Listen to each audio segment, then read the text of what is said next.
believers in Christ, who are victors and conquerors in Jesus Christ. It's a pleasure for me to greet every one of you in the name of our Lord Jesus Christ, who dwells in high and holy places. Sometimes we may forget our Lord Jesus Christ. We may forget His blessing that have been showered on us. We may forget His power, His providence, His provision, and His protection for us in our life. Sometimes we may forget the Word of God. Yes, forgetting God leads to pride. Forgetting God leads to disobedience. Forgetting God leads to false worship and finally to death. Yes, based on this principle, our Lord is asking one question today. What is that question? Man, who are you? The Lord is asking. Man, who are you? Yes, at 3 occasions, He is asking this question. Let us see the 3 occasions at which our Lord is asking the question. Our Lord is asking, man, who are you to forget your Creator God? Man, who are you to reply against God? Man, who are you to judge others? Yes. The first question the Lord is asking today is, man, who are you to forget your God, who is the Creator? Yes. Let us see the answer for the question, man, who are you from the Bible? Man is a born sinner. Man is a dust. Man is zero. Man is nothing. The Bible tells man is dust and ashes. The Bible tells man is insect and worm. Man is nothing and the chief sinner in the world. Man is vanity of vanities. Yet our Lord Jesus Christ, who is graceful, He just lifted man from the horrible pit and from muddy clay. He raised man from the dust. Sometimes we are beggars. At that time, our Lord would raise us from the ash heap. Yes. Since we are in sinful pit, our Lord Jesus Christ came into the world to save us. And He died on the cross as a living sacrifice. Yet we forget our Lord. We forget Jesus Christ is our Creator. We forget Jesus Christ is our Savior. But we are not supposed to forget our Lord, who is the Creator and the Savior of the world. Let me read one verse that tells man usually forgets, and God is asking the question. Isaiah 51:13. Who are you, man? The Lord is asking. Who are you, man? Forget the Lord your Maker, who stretched out the heavens and laid the foundation of the earth. Yes, the Lord is asking, who are you, man, to forget the Maker? Yes, repeatedly in the Bible, we are getting the warning, don't forget the Lord. Even the people of Israel in the wilderness for 40 years, they just forgot God. They turned their face away from the presence of the Lord. Repeatedly, they also got warning from the Lord. Yes, even today, we may despise our Lord. We may forget our Lord. We may be rebellious against Lord. Yes, we are not supposed to do like that. Sometimes we may ask, who is our God? Or we may ask, what God has done for me? or we may just forget the promises that He has given to us to claim so that we can lead a blissful life, a life of prosperity. Yes, we should not be like the Israelites. Yes, how the Israelites forgot God. Yes, let us see from the Bible. Judges 3:7 tells the children of Israel did evil in the sight of the Lord and forget their God. They did evil in the sight of the Lord and forget their Lord God. Nowadays, we are living in a world that is similar to Noah's time. We are in the sinful world. We are forgetting God. But heaven and hell, blessing and cursing, life and death are knocking at our door. We have to decide. We have to select a choice. Yes, if we tell, I want heaven and eternal life, then we have to remember our Lord Jesus Christ every second. Suppose we are ignorant, in that case, we will be perished completely. So beware of this warning today. Even we get several warnings from the Bible. Let me quote some of the verses that tell about the consequences of forgetting God. It is given in Job 8th chapter from 14th verse onwards. The hope of the hypocrites shall perish. The hope of the hypocrite shall perish. Just like Pharaoh. Yes, the confidence of the wicked people will be cut off, just like Saul the king. The wicked shall be turned into hell, like the people of Sodom and Gomorrah. So we are not supposed to forget our Lord. Yes, if we forget the glorious work of our Lord Jesus Christ in our life, and if we forget the steadfast, the everlasting love of our Lord Jesus Christ, then we commit the sin of rebellion. Yes, the Bible tells clearly, in whatever place you are, in whatever occasion you are, you should not forget your God. Yes, those are having the Bible, take Deuteronomy 8 chapter. Clearly it is given, if we eat the full and be satisfied, don't forget your God. If you build a house and live in the house comfortably, don't forget your God.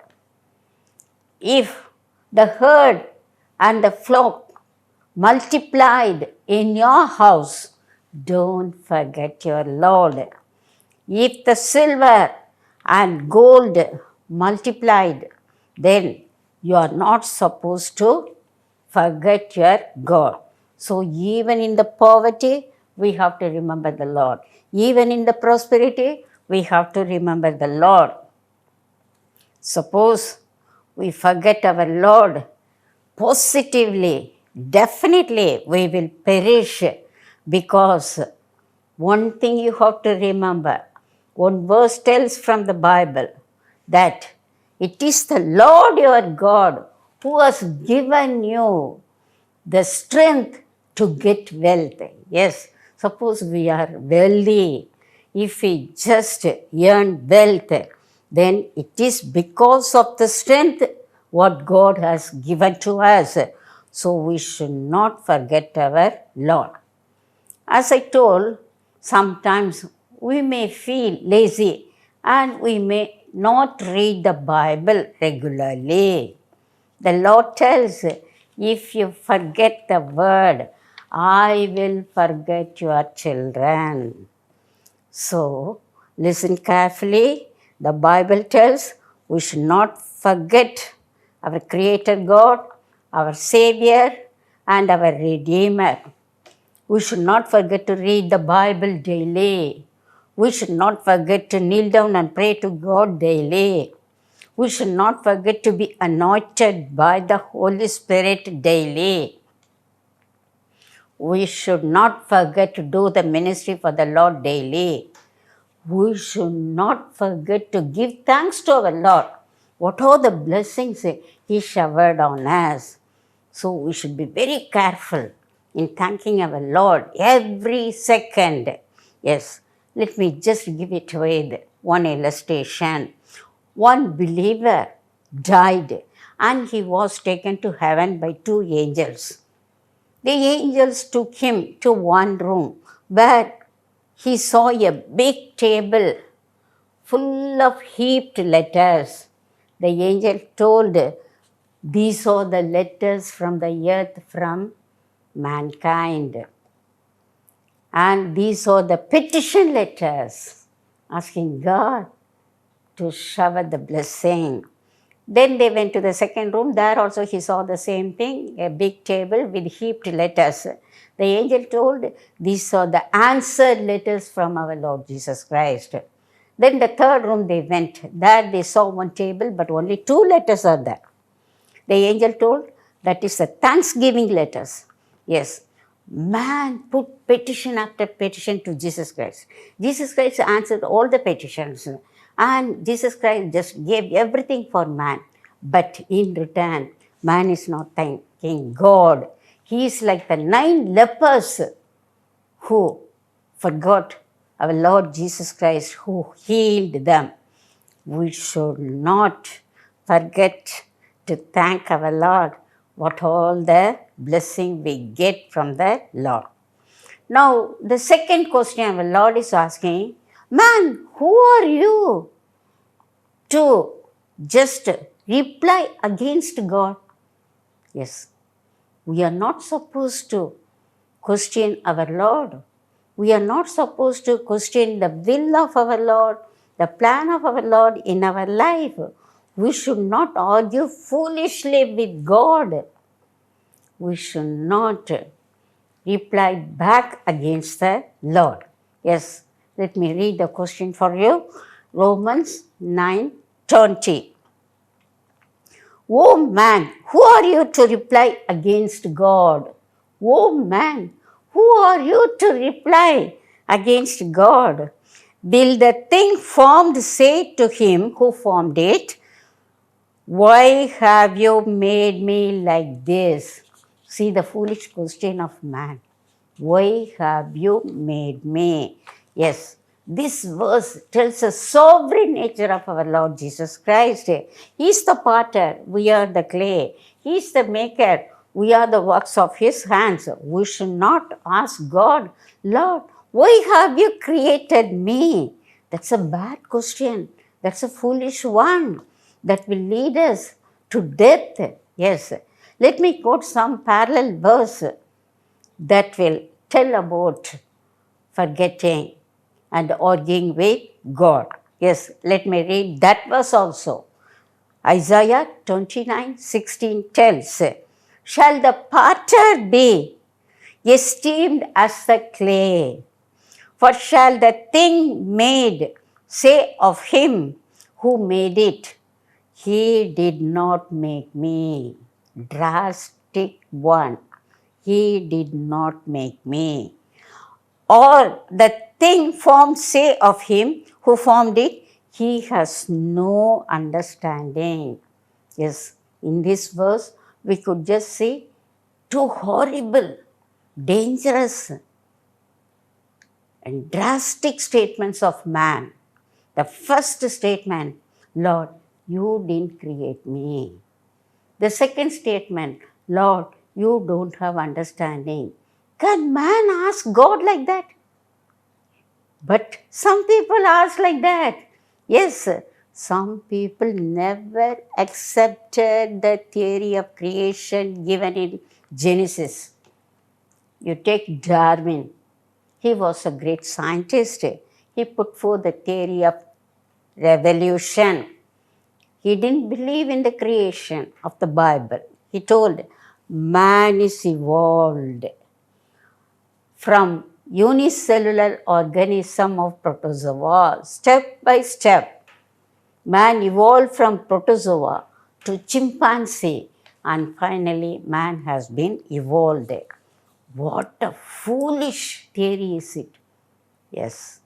Then another drastic statement is he has no understanding.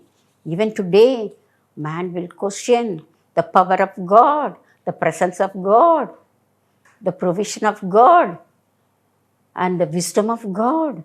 Yes, but God is sovereign. We should not question the choices and the career and the relationship of ourselves with respect to the plan of God. He is the supreme maker. He knows what is good for us. According to His goodness, He will give everything to us. But the Bible tells God resists the proud people. So we should not be proud. We should not give back our answer to God. Always we have to submit to the will of God. Always we have to submit to the purpose of God in our life. We have to acknowledge that He is the owner of the universe. He is the owner of our life. We are the stewardship. We have to obey only what God has ordered, what God has commanded. We should not be like Lucifer. He was a created being, but yet he usurped the authority, the sovereignty, and the glory of God. And he was driven away from heaven. He was punished. Finally, in Revelation, we read that he will be put into the lake of fire. Yes. So God resists the pride and proud people. What we have to do? We have to rekindle our passion for Jesus Christ. We should not question the chastening authority of God. Yes, God will chasten us. We have to accept it. We should not question God. Yes, the Bible tells God loves the person whom He corrects. So, when God corrects us by giving punishment, we should be happy in accepting it. God knows everything. He gives the best in our life. Yes, we have to accept Him as our Creator, as our Savior and Redeemer. Now, the third question the Lord asked today is, man, who are you to judge others? Man, who are you to judge others? Yes, we are believers. We have to consider all the brothers and sisters around us as our own brothers and sisters. We should not find fault with them. We should not be angry with them. If they go wrong, we should not judge them. Yes, we have to forgive their errors in their life. We should not take the stone and just throw away on them. That is, we should not judge others. The Bible is very clear. There is only one judge, our Lord Jesus Christ. There is only one lawgiver, that is our Lord Jesus Christ. Yes, let me read the verse for you. James 12 tells, there is one lawgiver who is able to save and to destroy. Who are you to judge? The Lord is asking. I am the lawgiver. Who are you to judge? Yes, remember some of the verses in the Bible regarding judgment. The Bible tells, don't judge others, or you will be judged by God. What measure you judge others, the same measure you will be judged by God. And one thing you have to remember, the Lord Jesus Christ told, that is, we have to take the log of wood from our eye. Log of wood refers to the greatest sin in ourselves, rather than to take the speck from the eye of your neighbor. Speck here means a small sin. So, we should not judge others. And one thing the Bible tells, man will just see the external appearance, but God sees only the heart. And we should not judge others by their external appearance. Yes, we should not judge others hypocritically, just like Pharisees and Sadducees. Sometimes we may be critical in our judgment. Yes, how? I can give some biblical examples. The brothers of Joseph, they judged Joseph wrongly. Then Eli judged Hannah while she was praying in the temple wrongly. Jesus Christ, when he was in this world, he was judged wrongly by Pilate, Herod, and the Jewish people. Even today we may judge wrongly others. All the martyrs, you just see, they had been murdered, killed for the sake of Jesus Christ, were judged wrongly by the authority and the government. So listen, God is sovereign nature. He has full authority. He is omnipotent God. He is omnipresent God. He is omniscient God. He is immutable. He cannot change. And He is asking us, man, who are you to forget me? He is asking us, man, who are you to reply against me? And He is asking, who are you to judge? So never again, you should not forget God. You should not give back the answer to God. You should not judge others. May God bless these verses. Dear believers, shall we pray now? Our graceful and merciful Lord, we thank Thee for this blessed program. We thank Thee for the Bible that we have in our hands. Yes, Lord, we have learnt the truth from the Bible. Lord, you are asking several questions to us, Lord. Yes, Lord, sometimes we are reluctant in reading the Bible, or kneel down and pray to you, or do the ministry for you, Lord. We may forget you in the worldly affairs, Lord. Kindly excuse us, forgive us, Lord. You give us to remember you, Lord. Yes, Lord, you have done millions and millions of good things in our life, Lord.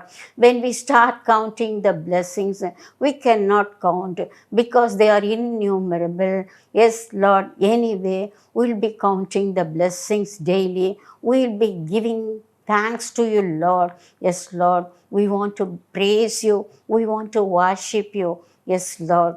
Now we have the time to just come forward and surrender us completely into your hands, Lord. We are surrendering our body, spirit, and soul, Lord. You take it and lead us and guide us. You're going to do it in our life. We just praise you, Lord. We ask everything in the name of our Lord and Savior, Jesus Christ. Amen. Amen.